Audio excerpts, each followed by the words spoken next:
Let's bring in ABC News contributors Barbara Comstock, a former Republican Congresswoman from Virginia, and Amanda Renteria, the CEO of Code for America and former National Political Director for Hillary Clinton's 2016 campaign.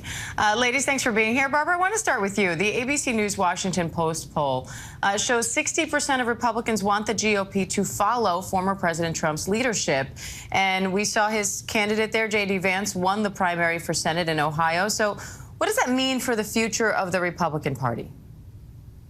Well, listen, it's certainly troubling to a Republican like myself, but I do look at that Governor DeWine won by, double digits ahead of the numbers that J.D. Vance got.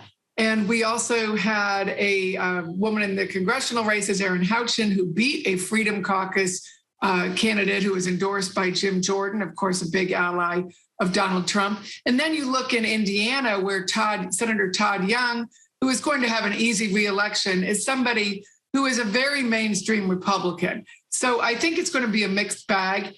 Trump focused on this Vance race because he had already, he lost the 2 Georgia seats.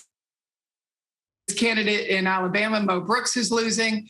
His first endorsee in Pennsylvania had to drop out because of abuse allegations. So he's had a checkered endorsement record. So he needed this win. But I think it's a weak win. And I think you're already seeing Tim Ryan. He had a great commercial out where he can take advantage of J.D. Vance, who was actually out and living in San Francisco, hitting wine country and doing all the kind of she things that he attacks now as he tries to be a faux hillbilly.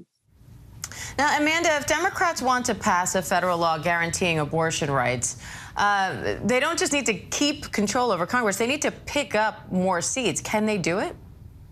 They can. And one of the things that's important to remember in these midterm elections is you don't have a presidential candidate on the ticket. That means every single race is much more about the candidate on the ground, what they are doing to build connections. Something like Ohio, where you have Tim Ryan, who has over time had a real understanding of what's happening in Ohio. He talks about jobs. He talks about China's competitiveness. He's reasonable. I think what you are going to see there is how candidates really comport themselves in each of these races, and that's what's really going to matter. And so last night's race was interesting. J.D. Vance, yes, he got attention because he got Trump's endorsement, but does he stay on that extreme side instead of really building a connection? I think Tim Ryan has a shot at this. But also, as we talk about women's rights across the country, what do Republicans do? Do they stay in this extreme area, or do you start to see people change as they get to the general election? There's a big opening right now with what's happened with women's rights, and we're going to see how that's going to play out in the next coming primary elections. So, Barbara, how do you think that affects the Republican strategy now that this draft opinion is out and Democrats seem to be more galvanized behind that? What happens with Republican strategy and response, and what happens to conservatives who don't support former President Trump if his candidates continue to get picked?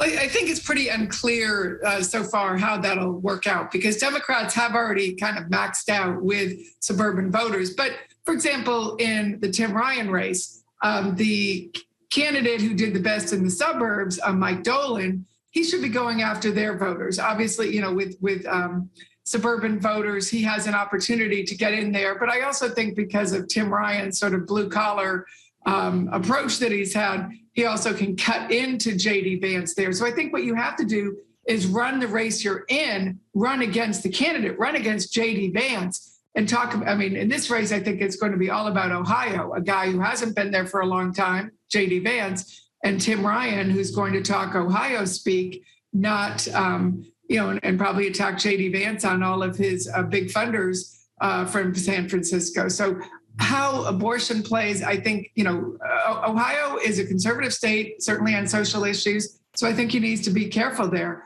but he needs to be very Ohio specific. So, Amanda, what do you make of how Democratic voters are leaning? Are we going to see more progressives gaining seats, or do you think these primaries are showing the party maybe shifting back the other way? I think everyone has a sense that we've got to be talking about what's affecting people in states, whether that's jobs, whether that's just the specific things that are happening in the state. So there has to be some room for a big tent in this election cycle, because there are so many races on the ballot and you don't have a presidential ticket. People need to run their own race. And so I agree with Barbara. That is what we're going to see across the board. That does mean for Democrats that there will be a big tent, and the progressive movement is going to have a more difficult time in a midterm like this. But you're beginning to see progressive voices and leaders recognize that we are in a different midterm, and it's incredibly important to maintain the majority in the Senate, do everything we can in the House to really give ourselves a chance at winning.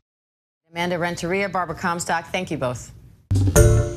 Hi, everyone. George Stephanopoulos here. Thanks for checking out the ABC News YouTube channel. If you'd like to get more videos, show highlights, and watch live event coverage, click on the right over here to subscribe to our channel. And don't forget to download the ABC News app for breaking news alerts. Thanks for watching.